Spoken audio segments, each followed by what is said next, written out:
ఇప్పుడు మనము వాషింగ్టన్ స్టేట్లో ఉన్న స్నోహామిష్లో విలిస్ టక్కర్ పార్క్లో ఉన్నాము. ఇక్కడ వసుధావన్ ఫౌండేషన్ వాళ్ళు స్పోర్ట్స్ డే కండక్ట్ చేస్తున్నారు.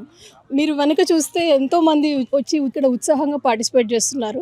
మెన్స్కేమో వాలీబాల్, లేడీస్కేమో త్రోబాల్.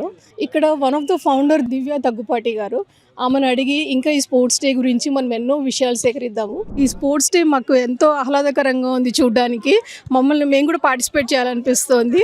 సో దీని గురించి బ్యాక్ స్టోరీ ఏంటి, మాకు విషయాలు ఇంకా ఎన్నో చెప్తారా? ష్యూర్ అండి, తప్పకుండా.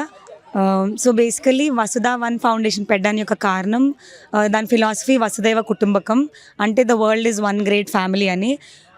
సో బేసిక్గా we wanted people to come together, do something more to the community. అలా to begin with we need people కదా కలవడానికి. So we thought like sports is a group event, gathering బాగుంటుంది కలవడానికి. So we thought of conducting a sports day and yeah, the crowd is also huge. We are very very happy. So ఇవాళ అప్రాక్సిమేట్గా ఎంతమంది వచ్చి ఈ game sports డేలో participate చేస్తున్నారు? Teams వరకు అయితే వీ హ్యావ్ అరౌండ్ 30 టీమ్స్ అనుకుంటా. జనాలు అయితే 400 దాకా వచ్చుంటారు టోటల్ కౌంట్.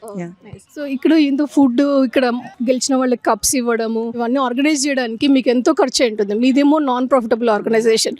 సో ఎక్కడి నుంచి ఇవన్నీ మీరు స్పాన్సర్స్ గురించి వాళ్ళ గురించి మాకు ఏమైనా చెప్తారా కొంచెం? షూర్ అండి. సో బేసిక్గా మా స్పాన్సర్స్ వచ్చి మనీ కప్ యొక్క sponsor remit any, and food sponsor వచ్చి hello India, and we have couple of other sponsors like investmates, settle king, అలా ఇన్వైట్ డాట్ ఆన్లైన్, వీళ్ళందరి ద్వారా ఈ ఈవెంట్ని చేయగలిగాము.